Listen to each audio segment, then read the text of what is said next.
Yeah. Congratulations. Thank you very Yes. much. Thank you very much. Yeah, I wonder what that was.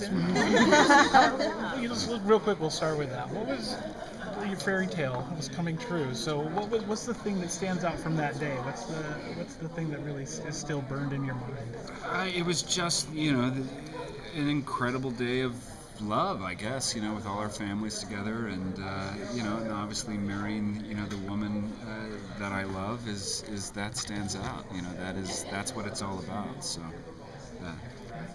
So looking to the show with Charming about to have another baby, Yeah. is he having some more of that anxiety? Is he kind of handling it better now that he got some of that bigger fear out of the way? Yeah, I think so. With that episode, it was all about facing your fear, literally facing it. And I think once he admitted it and said that he was afraid, he was afraid to fail again, because that was, that's his biggest thing. He doesn't want to fail another kid. He wants to be the father that he always hoped he could be. And I think once he admitted that he was afraid, and I think because Charming has, a lot of pride, and I think he doesn't want to admit failure all the time.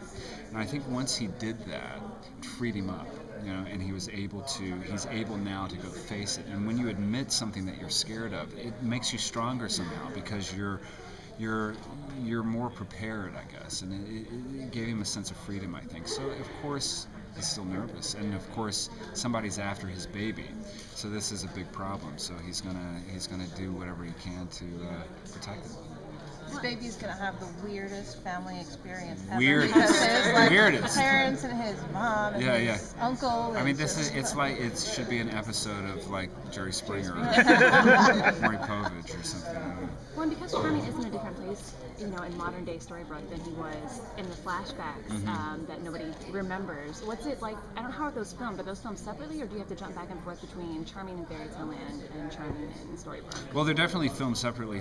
But I mean, in terms of filming, but they could be filmed on the same day. They could be filmed, but they're not in order either. So everything's jumping back and forth. So you just have to keep a very good log of what's happening and what time frame you're in. And we have a great script supervisor on set who keeps us all straight with that.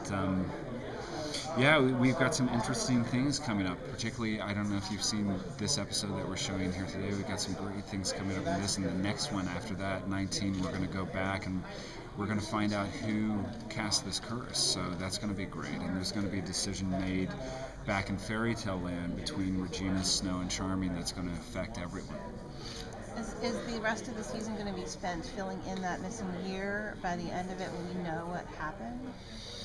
You're definitely going to know what happened. You're going to know what happened in two more episodes. You're going to know who cast that curse. So you're going to know why we're all back there and why none of us remember that missing year. Is there something you still are looking forward to discovering about him? Oh, always. I mean, that's the great thing about doing characters on television, is that they keep evolving. They keep the storytelling just keeps moving forward. As opposed to doing a movie where you only have this finite time, or a play where you only have you have the beginning, middle, and end all in one night. It keeps growing. It keeps changing. So there's so many more things to discover about all these characters, as well as Charming. And yeah, I can't wait. In the minds of Eddie and Adam, you have no idea where these things are going to go. So we're just along for the ride. There seems to be never-ending stories that they keep bringing in, all never-ending new characters they bring in. Mm-hmm. Who is someone that Charming would like to meet that we haven't met so far from fairy tales or folklore? Wow, that's a good question, because we've met so many people. I think he would like to. It's a person we've already met, but Lancelot, I think he could have some cool things with him. We've already met him, and that story never really came out after that. I think that would be a good one, but who we haven't met, that is a good question. Let me think about that for a minute, and I'll get back to you. Just wait till the end of this season. Okay. When we find out who's going to be coming. So. Have the guys over there, have they promised you, like, somewhere down the line? They promise nothing. They promise nothing. Is there anything they give you that informs you, like, okay, eventually this is going to happen, and like... That would be great. That would be good. We're not privy to that, really. I mean, sometimes we can get maybe 2 or 3 episodes ahead while we're filming, and we can figure out where we're going. But a lot of times, story changes, it moves in different places. So we're always constantly surprised, just like the audience. We read the scripts almost as, you guys are seeing them. So, I mean, we're a little ahead, but yeah, we're constantly surprised too. Sometimes that would be helpful. It doesn't always happen that way. As the storybook group gets about trying to defeat Zelina, what will be their biggest asset as they try to take down the president? Each other.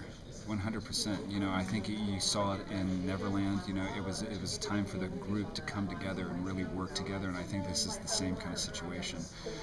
It's all those heroes are going to have to come together, and people are going to have to forget their differences to battle this one thing, because she's after everybody. She's not just after one person; she's after everybody. She seems to be collecting the things from Wizard of Oz. Yeah. She's got courage and a heart. And she's got brains. Brain from gold, and so. Now, does she need home? Is that the? You're gonna have to keep tuning in. I mean, why does she want this baby? We have, she needs all, and of course, as Regina says, these are all ingredients that can make a very powerful curse, and there's many different kinds of curses that she can make. But whatever it is, you can bet it's not going to be great for any of us. A weird question, and if you won't have to answer it, but. Have you considered using your own baby as the baby? No. We have not considered that. No. I hope my kid is not an actor, so I don't want to start him out that early. There's a precedent for that, right? Yeah, no, that won't happen. How are you feeling about fatherhood, given that it's on your character's plate and your plate? Hey, I'm fully admit I am terrified. I'm excited, but terrified and nervous and excited, and I can't wait to meet it. I want it to fully develop and have all its lungs, but I want to meet it soon. So.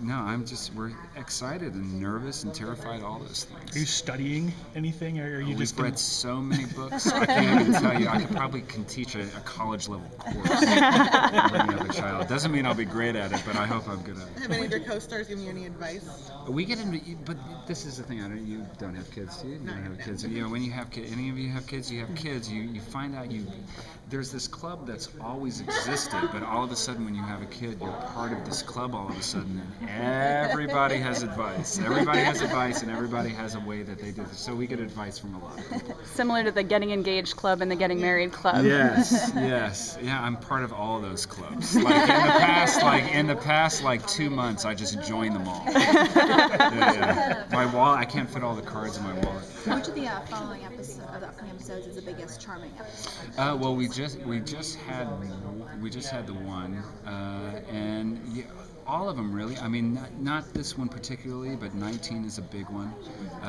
for Charming and Snow in particular. Some big things happen that affect everyone, and yeah, as we go on into the end. It seems like everyone's been vying for Henry's attention now that he doesn't have his memories. Charming had a great episode with him. His grandfather, right? Teach him to drive. And now, how's that relationship, after that moment of teaching him to drive, how's that relationship evolving? Are we going to see more of that? I mean, it's definitely evolving. I'll never let Jared drive my car in real life, that's for sure. But, it's evolving, and I think that's a nice thing about, Henry and David, is that their relationship is evolving, and Henry's relationship with everybody's kind of evolving and becoming deeper and more meaningful. So I think that's just going to continue. Have we seen the last sort of evil Regina? She seems to be kind of softened and is on the good team now. Yeah, I mean, you'll have to. That's a question for Eddie and Adam. I mean, I don't think so. I mean, I hope not. Because it's a great character, and I think, but like all of these characters in Once Upon a Time, none of them are entirely good, none of them are entirely evil. Some have a little more evil than others, some have a little more good than others, but everybody's not just black and white like that. So I think it'll just keep moving like it always does, and keep surprising you. Is there anything to tease about the finale? I mean, like I said, just wait to see who you're going to meet. When you encounter fans of the show, have you noticed any common theme of things that they want to know when they get a chance to ask you questions? They always like to know. I mean, like if you look on Twitter and stuff like that, fans, they ask, character questions about Charming and how Charming feels about this character, how Charming feels about that character, or they would like, we do this thing on Twitter, this hashtag Charm Attack. They like getting those.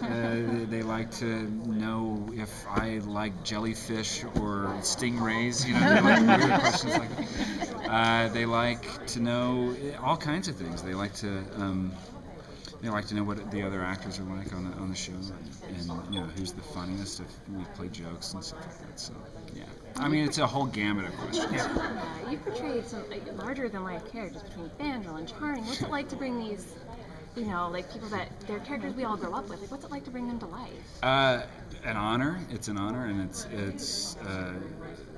fun. It's fun. Of course, it's always intimidating, to go in and play a character that's already established in people's minds, and people have an idea of who these characters are. So there comes a certain responsibility that you just hope that you do it, the best way that you can, and you hope people respond to it.